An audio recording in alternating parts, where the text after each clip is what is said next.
Hey guys, welcome back to another tutorial video. So in today's video, I'll show you how to use the Walmart app for in-store pickup. So first, open the Walmart app and sign in using your login credentials.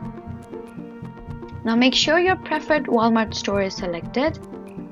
Then search for the items you want and add them to your cart.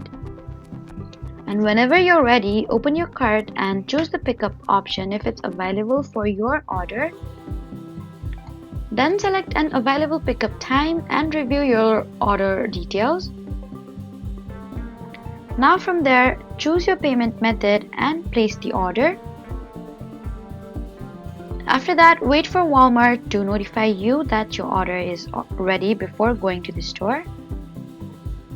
And when you arrive, follow the pickup instructions in the app to let Walmart know you're there.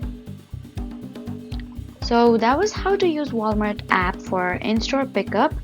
Please do not forget to like, comment, and subscribe for more helpful tutorials. Thank you for watching.